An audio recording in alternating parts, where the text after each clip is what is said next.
Welcome back to MRI Knee Made Easy series. In this video, I will be showing you some of the cases of general conditions that affect knee joint. So starting with this case, this is the case of 46-year-old female who presented with pain in the knee joint, in bilateral knee joint for 2 years. And pain was more severe in the left knee joint, and MRI of this left knee joint was performed. So this is the PD facet sequence in sagittal, coronal and axial plane, and as we can see, there are presence of multiple osteophytes along the femoral, tibial, and let's see the patellar articular surface. Here the osteophytes are seen along femoral, tibial, and patellar articular surfaces, and we can also see a pouch of capsular outpouching that is filled with the loose bodies. So this capsular outpouching is present in the posterolateral aspect of the joint capsule, and it is completely filled with the loose bodies.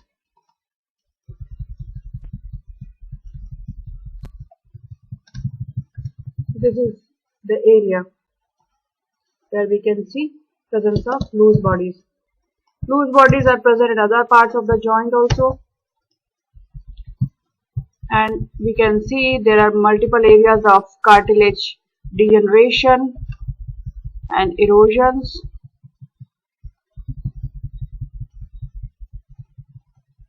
Plus there is presence of subchondral marrow edema in the medial femoral condyle. Let's see the cruciate ligament. Anterior cruciate ligament is poorly outlined and it is hyperintense. Posterior cruciate ligament is also showing areas of hyperintensity, and there is presence of a complex ganglion cyst immediately posterior to the PCL. This is the lateral meniscus. Lateral meniscus is normal. Let's see the medial meniscus, and there are a lot of things going on in the medial meniscus. Let's see the medial meniscus in coronal plane.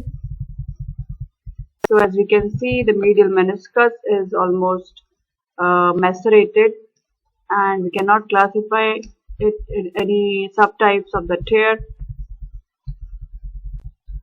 It is completely degenerated and torn, and along with this we can see there is complete defect involving the femoral and tibial articular cartilage in the medial compartment.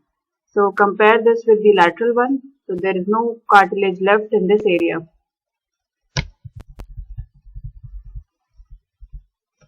This is the medial collateral ligament, and we can see presence of loose bodies in the recess here, deep to the medial collateral ligament in the meniscofemoral recess. The presence of loose bodies are seen elsewhere also.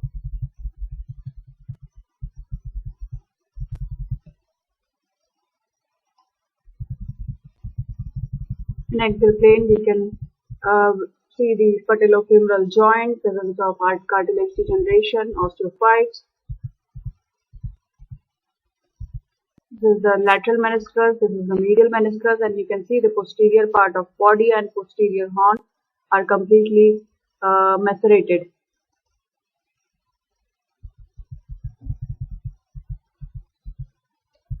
And this is the ganglion cyst that is seen in relationship with the posterior cruciate ligament.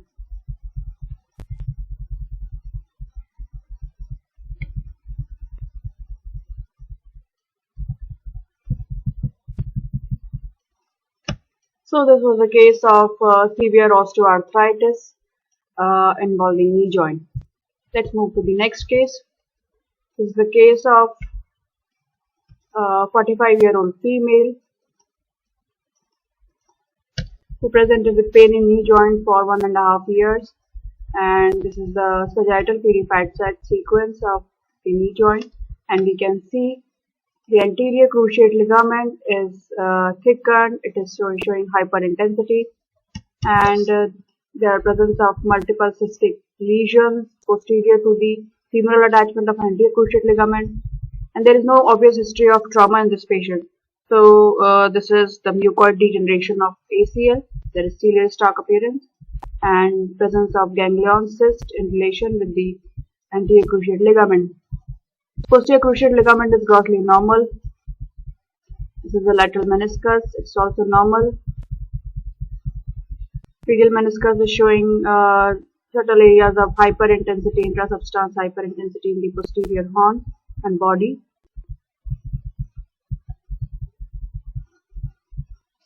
This is the patellofemoral joint, and you can see there is complete obliteration of the joint. There is a complete loss of the cartilage. Plus there is presence of subchondral cystic changes and edema. Subcutaneous edema is also seen anterior to the patella and patellar tendon. There is minimal joint effusion. Let's see other planes. And there are presence of multiple large osteophytes along the femur and tibia.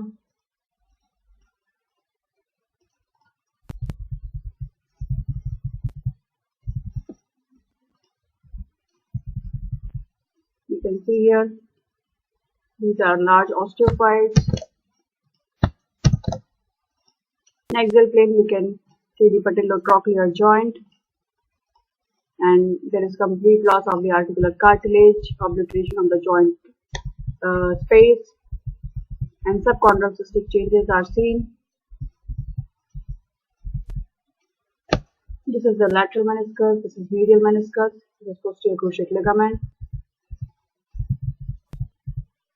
and this is the anterior cruciate ligament, which is showing mucoid degeneration. And these are the cystic lesions, ganglion cyst.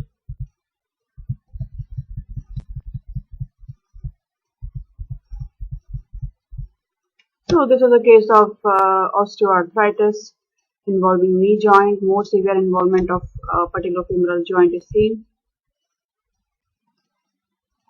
Let's move to the next case. This is a case of 45-year-old male who presented with pain in knee joint for 15 days. And you can see, let's see the cruciate ligament. The anterior cruciate ligament is showing slight hyperintensity. Posterior cruciate ligament is normal. Fibers of the anterior cruciate ligament appear relatively normal. There is presence of intrasubstance hyperintensity. There is presence of mild joint diffusion.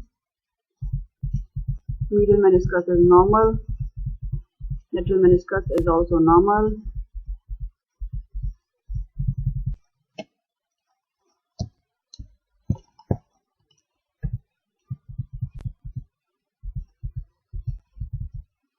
Medial collateral ligament is normal.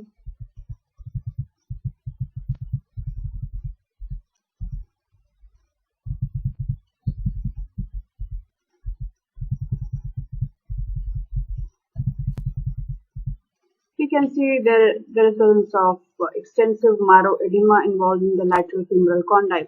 So what is the cause of this edema? Yes, there is presence of a linear hypointense structure just deep to the subchondral region. So this is subchondral fracture. You can also see that in sagittal plane. So there is presence of subchondral fracture. It is most likely an insufficiency fracture, which is seen deep to the subchondral bone plate. And secondary to this fracture, you can see there is extensive marrow edema. You can also see the T1 weighted sequence. And this is the fracture line, and this is the extensive marrow edema. We also have a GRE sequence. You can see this is the fracture line. And rest all parts of the knee joint are normal. So this is subchondral insufficiency fracture in the lateral femoral condyle. Now coming to next case. This is a case of 9-year-old male who presented with pain in knee joint for 1 month. And we can see the cruciate ligament are normal, menisci are normal. This signal intensity in pediatric age group is completely normal. It is because of increased vascularity in the menisci, and these are not classified as degeneration or tear. So intrasubstance, focal or linear signal intensity in the pediatric menisci are completely normal. The extensor mechanism appears normal. There is no evidence of any joint effusion. Tibial epiphysis and metaphysis appear normal. Femoral epiphysis is normal, but in the femoral metaphysis, we can see a serpingeous altered signal intensity area, which is showing peripheral hyperintensity on PD fat side, and the central area is following signal intensity of fat. Let's see that in other planes. This is a coronal T1 weighted sequence, and we can see the periphery is hypointense and the center is following signal intensity of fat.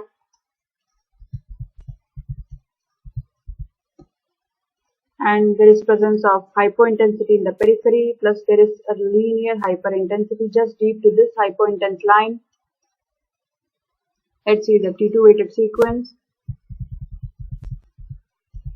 So here we can see the double line sign of bone infarct, in which there is peripheral hypointensity because of sclerosis, and underlying this peripheral line we have another hyperintense line. It is because of granulation tissue. So this is a classic example of bone infarct. And this is a post-contrast sequence in which we can see there is enhancement of the granular tissue lining. So this is a case of bone infarct. Bone infarcts are generally multiple and they are metaphyseal in location. Causes can be idiopathic or can be because of trauma, and in pediatric age group it can be because of Gaucher's disease and sickle cell anemia. Let's move to next case. This is a case of 25-year-old female who presented with severe trauma in the knee joint, and there is presence of knee joint swelling. So MRI was performed, and we can see there is slight hyperintensity in the anterior cruciate ligament. PCL is normal. This is the medial meniscus, which is showing intrasubstance signal intensity because of mucoid degeneration. Lateral meniscus is normal. There is edema in the posterolateral tibial plateau, and the medial femoral condyle and medial tibial plateau are normal. Let's see that in other planes. So as we can see, there is a fracture in the lateral tibial plateau with slight depression.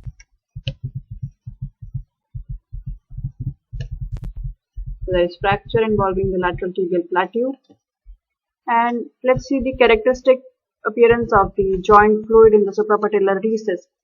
So you can see multi-layered appearance of the joint fluid. Let's see the axial plane.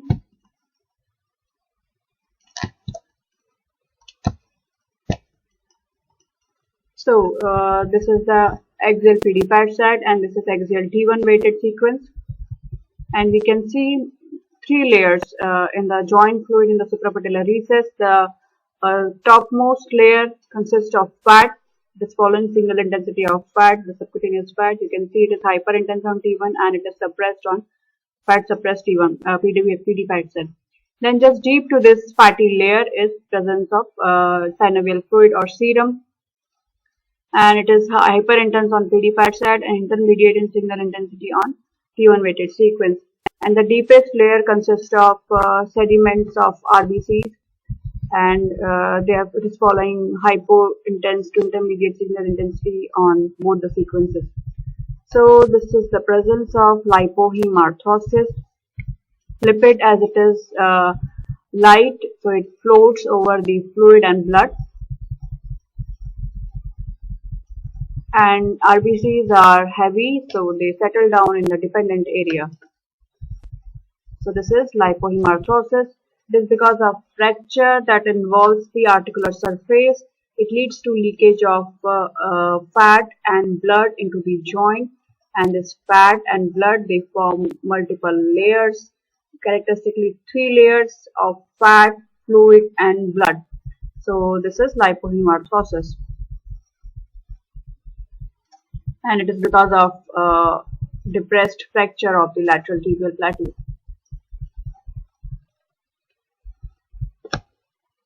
Let's move to the next case.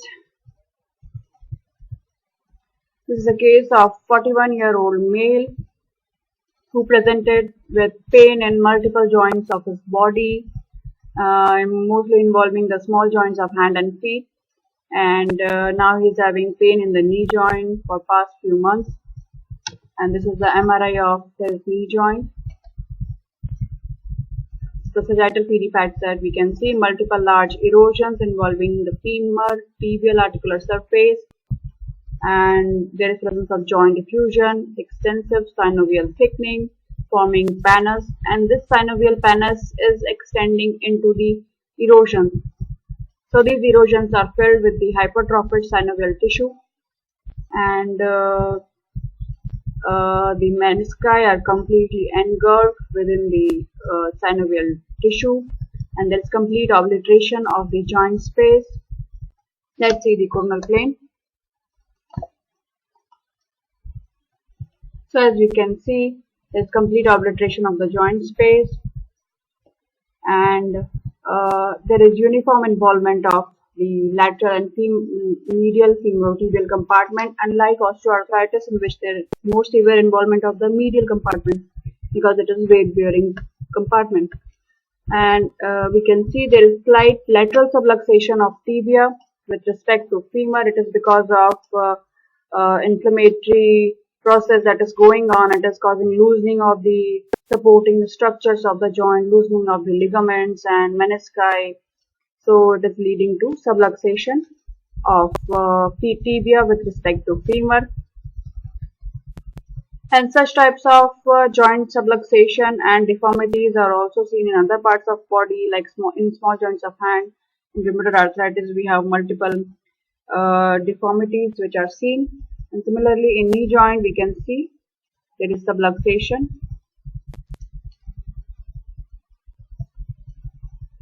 There is marrow edema deep to the erosions. We also have a contrast sequence for this. So this is post-contrast even weighted sequence in which we can see extensive enhancement of the proliferated synovial tissue.